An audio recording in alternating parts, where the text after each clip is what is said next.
hear from someone who's actually doing this. And it's so exciting to be able to hear from Superintendent Mendiola from the McSwain Union Elementary School District. Please share with us any highlights, testimonials that you can provide for us and those who are following today. Superintendent Mendiola, take it away. Thank you, Superintendent Thurman. I guess the first thing I want to say is I'm happy to share our journey. I will preface where we are with testing by going back prior to the winter break, before we actually started testing, just to have a little bit of information to make a comparison between where we were at that time and where we are now. At that point in time, if I had a person that tested COVID positive, it was after that person was already on campus. There was a lot of concern, a lot of anxiety, a lot of stress, some fear, and all legitimate. And the immediate concern was, how do you prevent the spread? And when we did our contact tracing and we started identifying close contacts, at that point there was a concern that it was going to spread in a manner that would result in an outbreak. And we actually did have an outbreak prior to the winter break when the numbers were surging as much as they were.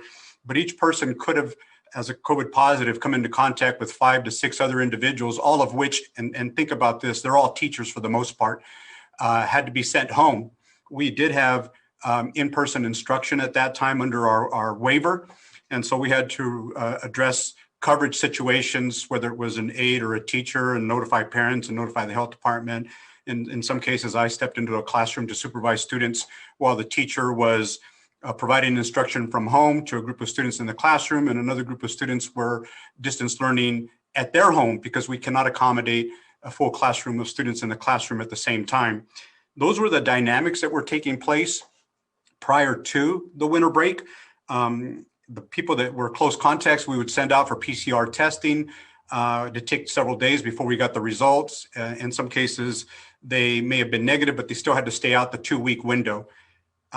Then we were introduced to the pilot project. 1222 was a walkthrough opportunity for us. I've been presenting this all along, and it's still presented to my staff as a voluntary opportunity to keep each other safe. And I had about 25% of our staff come through during the winter break, including a couple of board members. The results at that point were pretty impressive. Results came in right away. We used the platform that was mentioned earlier. For us, it was Primary Health. We registered, onboarded everybody immediately. Everybody that went through the line got the results within that half hour. At the district office, we got the results. We did have somebody that did not register. We were able to catch that person before he left the parking lot, brought him back and tested a second time. And then we went into the planning between the winter break and New Year's, so that by January 4th, we went live with the project. My concern at that point was coming off of a winter break, testing staff, treating the antigen test as a true positive, being prepared to send them home. What would I do with the students if I had a high number of staff that were tested positive? So we delayed the return of students following the winter break to give us a little bit of time to prepare for that unknown variable. I did have, at that point, a teacher that was COVID positive on our antigen test, referred for PCR, scheduled a test on a Wednesday. The results didn't come back until Friday.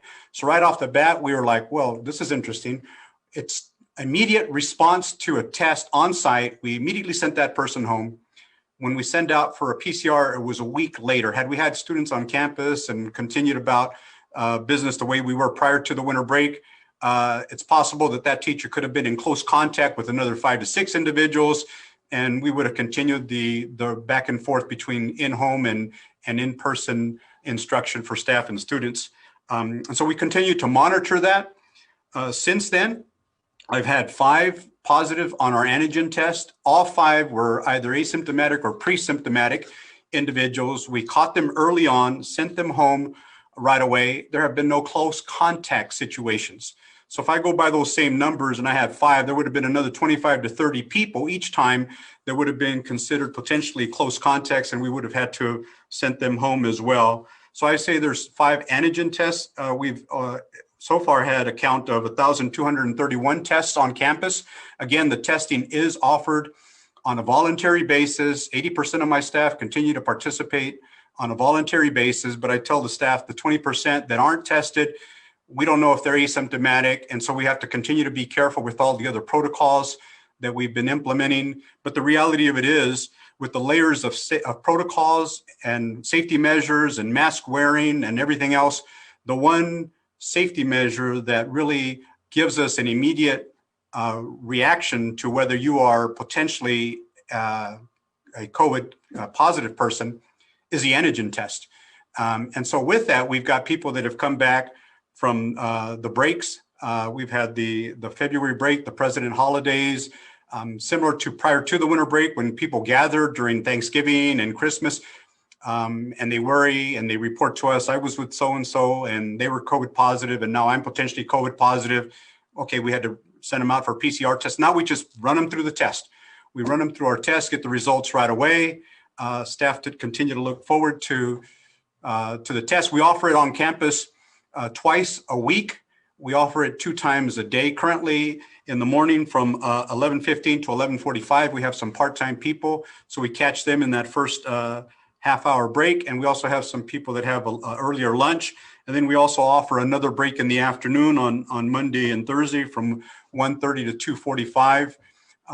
We're had a couple of student testing clinics that we've offered because we're trying to scale up the number of student participants, and we'll be adjusting the schedule next week to provide testing for the students whose parents have given us consent. We're also monitoring what it's going to look like for student athletes if they're going to require testing. We believe that this is going to be a good way to meet that requirement, and certainly our coaches and our athletes would be happy to see that happen because we can get the results right away. It's already a system that's in place. We can easily expand it. We can move to testing twice a week. If it's ever acceptable to do that on a more official basis, people that are concerned about being close contacts, rather than sending them home, we'll have them pop in for a quick self-swabbing each day. And each day that they're cleared negative, then we'll send them to campus to go about their business. So I wanted to comment on that. The other thing I'll comment on is the staff that I have to offer the testing. I've got 9 classified employees. I also have my CBO that's been trained and my HR person that's been trained, office clerk, health techs. In our agreement with the CSEA bargaining unit, we were able to this year during the COVID crisis, they basically allowed us to move staff around on an as needed basis. So I do have, for example, food services, a person there that was pulled in to do some custodial work and who's now on the testing line. She's at station 1 doing the registration. We have 3 stations when we do our testing. The first one is to do a check-in, issue the card, associate the card with the individual, and that's through the platform that I mentioned earlier, Primary Health. Then they go to station 2, they do a self-swab at station 2. That's all with safety protocols, partitions. They look away from the observer at that point in time. That person collects the self-swab, puts it in the card, and then we turn that over to station number 3. Station number 3 is where the card is read.